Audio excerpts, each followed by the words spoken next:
بیٹھے ہوئے ہیں، اور یہ جمع غفیر لاکھوں آدمی جو آئے ہیں جمعیت علماء کی دعوت پر، میں جمعیت علماء کے ان ورکرز اور آئے ہوئے مہمانوں کا دل کی گہرائیوں سے شکریہ ادا کرتا ہوں۔ جن لوگوں نے جمعیت علماء ہند کی دعوت پر اپنے احباب کو جمع کیا اور اپنے خرچ سے جمعیت علماء کا ایک پیسہ کیا پھوٹی کوڑی بھی نہیں لگی، آپ ہی لوگ کروڑوں روپیہ خرچ کر کے اپنی بسوں کا خود ہی انتظام کر کے یہاں تشریف لائے دعوت پر، اور آ کر بیٹھے۔ جمعیت علماء ہند کے خدام کے دل میں اس کی بڑی قدر ہے۔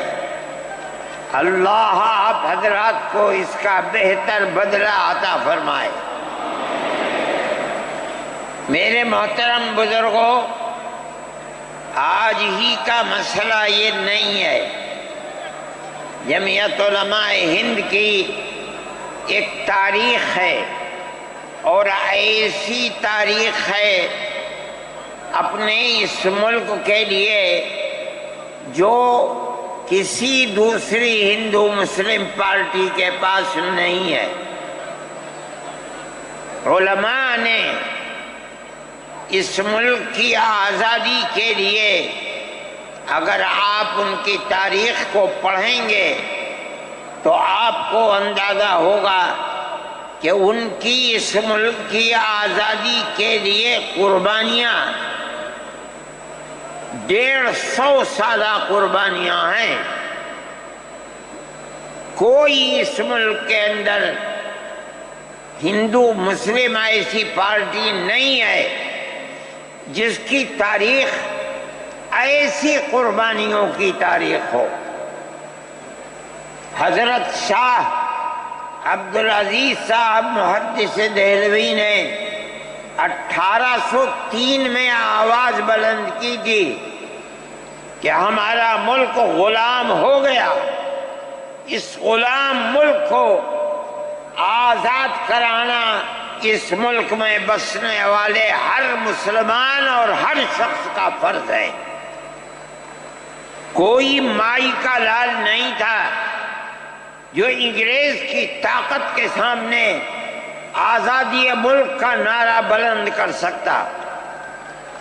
ایک مسلمان عالم دین نے اسی دلی کے اندر اس نعرے کو بلند کیا، اس کی جائیداد قرق کر لی گئی، اس کے مدرسے کو دفن کر دیا گیا، اس کو دلی بدر کر دیا گیا، لیکن یہ مسلمان ایسے نہیں تھے جو کسی ملک کے پیسے یا اس کی سطوت اور اس کی طاقت کے سامنے سر جھکا دیتے۔ جو انہوں نے اپنا موقف اختیار کیا تھا پتھر کی چٹان کی طرح، اسی طرح اس موقف کے اوپر کھڑے رہے۔ سب سے پہلا جہاد سن 1932 کے اندر ہوا، ہندوستانی لوگ تو جانتے بھی نہیں، اور اس کے اندر لوگ مر گئے، ختم ہو گئے۔ شاہ عبدالعزیز صاحب کے رشتے کے، ان کے قریب، ان کی اولاد میں شاہ اسماعیل شہید اور رائے بریلی کے شاہ احمد شہید دونوں کے دونوں ختم ہو گئے، شہید ہو گئے بالا کوٹ کے میدان میں۔ لیکن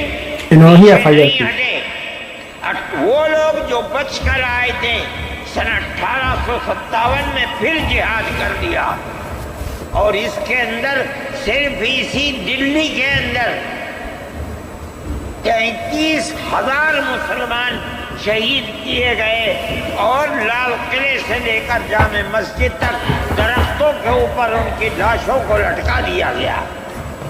یہ مسلمان کی تاریخ ہے، علماء کی تاریخ ہے۔ بتائیں کون ہے جس کی زندگی کے اندر یہ تاریخ مل سکتی ہے؟ میں کہتا ہوں، لاکھوں آدمی کے سامنے کہتا ہوں، کوئی مائی کا لال ہے جس نے اس ملک کی اس طرح خدمت کی ہو جس طرح مسلمان علماء نے خدمت کی ہے؟ میرے بھائی، جمعیت علماء انہی مجاہدین کی بنائی ہوئی جماعت ہے۔ ہم تو ان کے جوتے سیدھے کرنے والے ہیں۔ ہمارا کیا کام ہے؟ ایک ہی کام ہے کہ انہوں نے جو جمعیت کی بنیاد کے اندر ہندو مسلم اتحاد اور ملک کے ہر بسنے والے کو ایک پیغام دیا تھا پیار و محبت کا، ہم اسی پیغام کو لیے بیٹھے ہوئے ہیں۔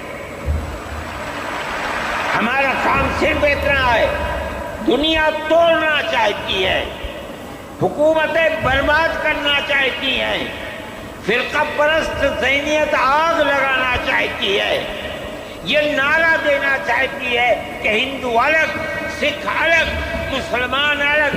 ہم کہتے ہیں نہیں، ہندو مسلم سکھ عیسائی بھائی بھائی۔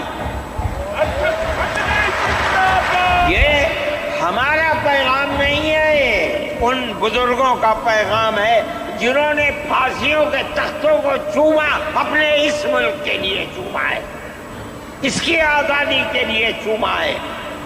اس ملک کے اندر یگانگت اتحاد جس کو آج آگ لگایا جا رہا ہے، ہمارے بزرگوں نے اسی اتحاد کے لیے اپنی قیمتی جانوں کو قربان کیا ہے، اور ان کا مقصد یہ تھا کہ ملک آزاد ہو جائے۔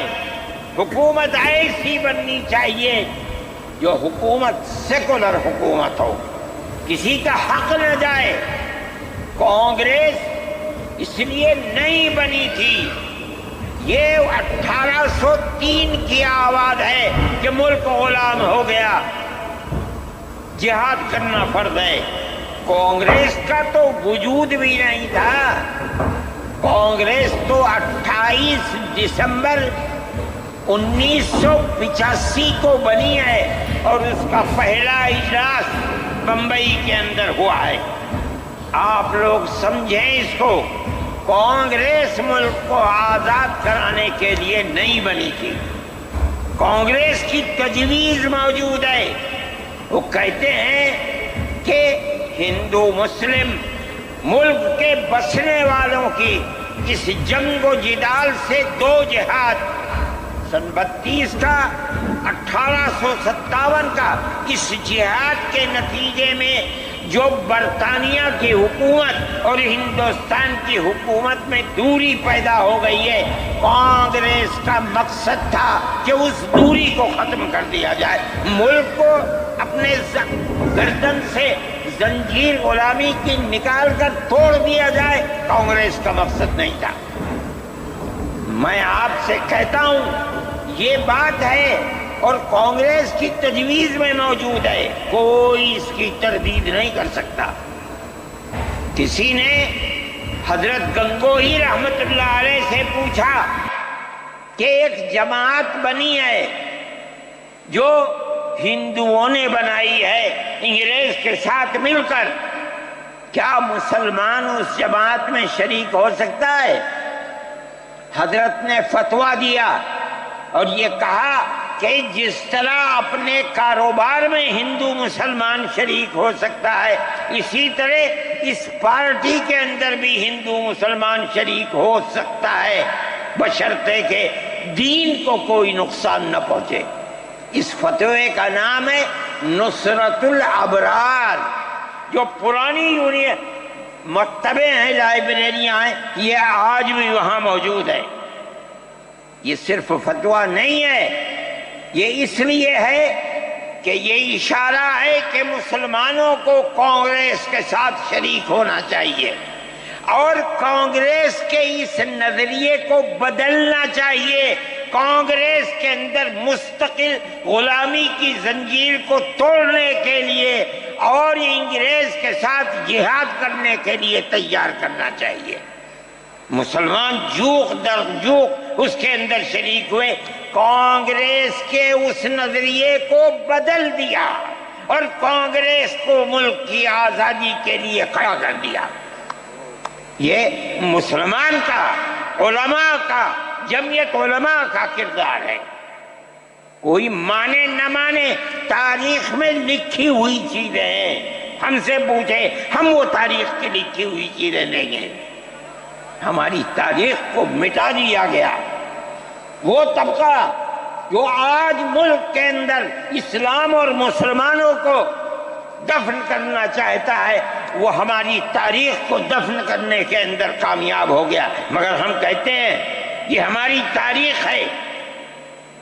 میرے بھائی، ملک اسی طرح چلتا رہا، جیسے جیسے آزادی قریب آتی رہی، جمعیت علماء ہند وہ تنہا ایک جماعت تھی جو برابر موتی لال نہرو، جواہر لال نہرو، گاندھی جی سے یہ بات کہتی رہی کہ ہمیں ضمانت دو۔ ہم 143 سال ہیں ہماری زندگی، جہاد کی زندگی، ہمیں یہ ضمانت دو کہ ملک آزاد ہوگا تو اس کا کردار سیکولر کردار ہوگا، دستور سیکولر دستور ہوگا، جس کے اندر ہندو، مسلمان، سکھ، پارسی، عیسائی ہر ایک کو اپنے مذہب کے ساتھ جینے کا حق ہوگا اور حکومت کا کوئی مذہب نہیں ہوگا۔ ہمارے پاس تجویزیں موجود ہیں۔ برابر ہمیں مفتی کفایت اللہ صاحب جو جمعیت علماء کے اس وقت صدر تھے، نام لے کر ان کے پاس موتی لال نہرو، گاندھی جی، یہ لوگ اپنی ورکنگ کمیٹیوں کی تجاویز بھیجتے ہیں، مفتی صاحب کرم فرما، مفتی صاحب یہ ہے کہ ہمارا ملک جب آزاد ہوگا ہم گارنٹی دیتے ہیں کہ ملک سیکولر ملک ہوگا۔ اس کا کیا مطلب ہے؟ ہمارا کردار، ہمارا مذہب، ہمارا وقت، ہر چیز آزاد رہے گا۔ مسلمان جس طرح چاہے گا اپنی زندگی گزارے گا، اپنے مذہب کو سینے سے لگا کر زندگی گزارے گا۔ میں یہ بات صرف ہوائی نہیں کہہ رہا ہوں، آپ غور سے اس تحریر کا ایک ایک لفظ سنیں۔ ہری پور ضلع سورت کا اجلاس عام جو 19، 20، 21 فروری 1938 میں، 47 میں ملک آزاد ہوا، یہ اجلاس 1938 میں، اس سے بھی 9 سال پہلے، یعنی آج کے مقابلے میں 80 سال پہلے یہ اجلاس ہوا تھا۔ اس کے اندر تجویز دیکھیے آپ، ورکنگ کمیٹی نے 1937 میں اپنی کلکتے کی میٹنگ میں اقلیتوں کے حقوق پر جو تجویز پاس کی تھی اسے یہ کانگریس منظور کرتی ہے، اس وقت کی بات ہے، اور نئے سرے سے اعلان کرتی ہے کہ ہندوستان کی اقلیتوں کے تمدنی، مذہبی اور لسانی حقوق کی حفاظت کرنا کانگریس کا پہلا فرض اور بنیادی پالیسی ہے، تاکہ حکومت کی کسی بھی ایسی اسکیم میں جس میں کانگریس شریک ہو، اقلیتوں کو ترقی اور نشو و نما کا زیادہ سے زیادہ موقع مل سکے۔ آپ الفاظ پر غور کیجئے، اور وہ قوم کی سیاسی، اقتصادی اور کلچرل زندگی میں پورا حصہ لے سکے۔ اس کے بعد اس بنیاد پر مسلمانوں کو مطمئن رہنا چاہیے کہ آزاد ہندوستان کی حکومت میں ان کا مذہبی فرائض اذان، نماز، جمعہ، عید، روزہ، حج، زکوٰۃ، مذہبی تبلیغ، مساجد، مقابر، قربانی، مذہبی جلوس، مذہبی جلسے وغیرہ، جملہ مذہبی رسوم اور مذہبی ادارے محفوظ ہوں گے، اور اسی طرح ان کی تہذیب و تمدن، ان کے تعلیمی ادارے، خانقاہیں، امام باڑے، عیدگاہیں، تکیے، کربلائیں، آثار قدیمہ، اوقاف وغیرہ سب محفوظ ہوں گے، اور اسی طرح ان کی زبان، ان کی شاعری، رسم الخط وغیرہ سب کے سب آزاد اور محفوظ ہوں گے، کسی پر کوئی رکاوٹ اور قید نہ ہوگی۔ جو میں آپ سے کہہ رہا ہوں، آپ دیکھیے، یو پی کانگریس کا شائع کردہ election board, National Herald Press, Lucknow, 1946 کے اندر، شاید 10 فروری جو میں نے نقل کیا ہے وہ مٹا ہوا سا تھا، اس کے اندر یہ بلیٹن شائع ہوا ہے۔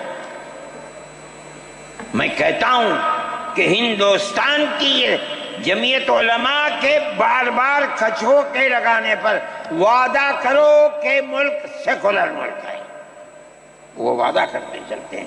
میں آج آپ سے پوچھتا ہوں کہ اس میں سب سے پہلی چیز ہے کہ مسلمانوں کا مذہب اور مذہبی فرائض محفوظ رہیں گے۔ آج میں پوچھتا ہوں، ملک کی آزادی کو 70-80 سال ہو رہے ہیں، بتائیے کیا محفوظ ہے مسلمانوں کا؟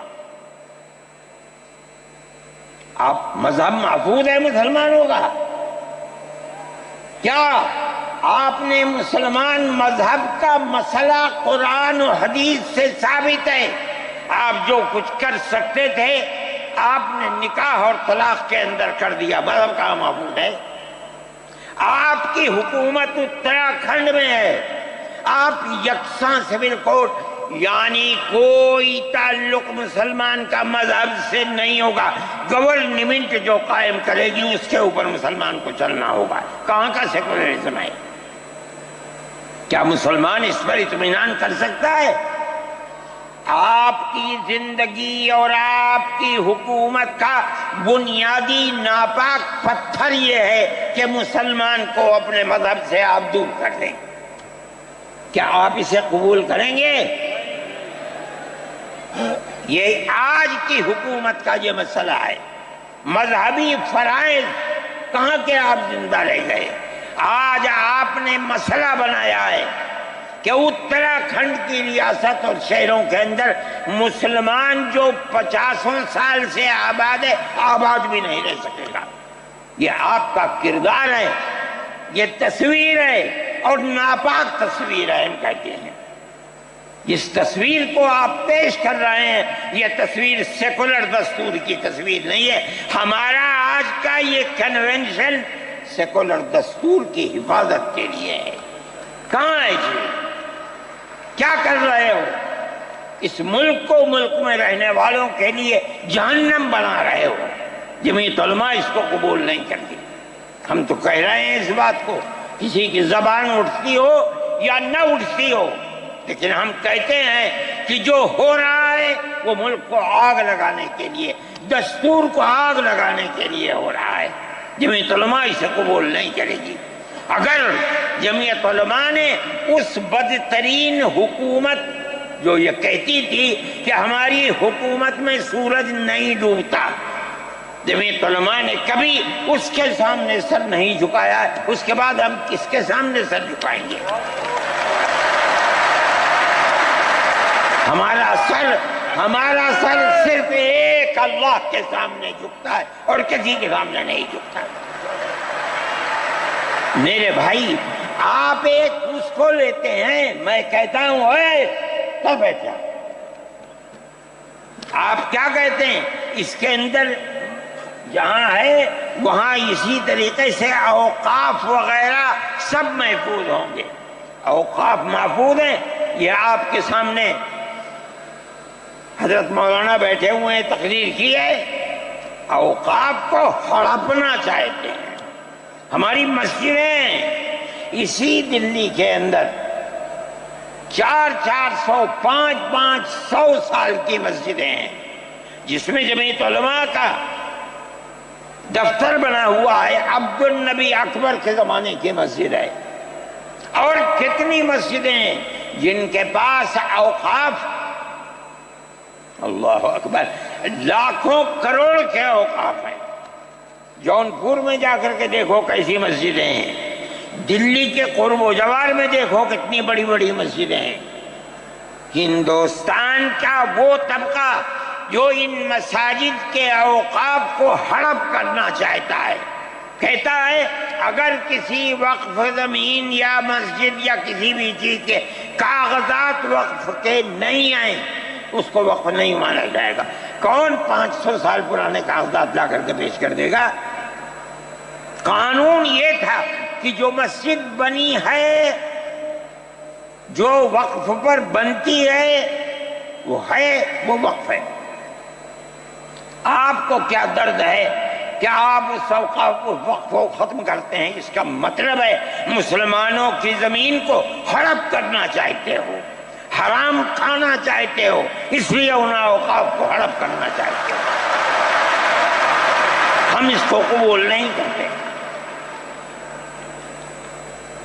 اوقاف ہمارے آباء و اجداد کے کیے ہوئے ہیں۔ اوقاف اللہ کی ملکیت میں دیے ہوئے ہیں، مسجدیں بنی ہوئی ہیں، آپ ان کی حفاظت کیجئے، اس لیے کہ ہم اس ملک کے رہنے والے ہیں، ہم باہر سے آئے ہوئے نہیں ہیں۔ اگر ہندو گوجر ہے مسلمان بھی گوجر ہے، اگر ہندو جاٹ ہے مسلمان بھی جاٹ ہے، اگر ہندو راجپوت ہے مسلمان بھی راجپوت ہے۔ جاؤ دیکھو کشمیر کے اندر اگر ہندو برہمن ہے مسلمان بھی برہمن ہے۔ ہم اسی ملک کے رہنے والے ہیں۔ کسی کو اچھا لگا یہ مذہب وہ اس مذہب میں چلا گیا، کسی کو یہ مذہب اچھا لگا وہ اس مذہب میں چلا گیا۔ کیا مذہب کی بنیاد پر اس ملک کے اندر آپ ہمیں جینے کا حق نہیں دیں گے؟ ہم اپنے جینے کا حق کو لیں گے۔ آپ نے جس سیاست کو اختیار کیا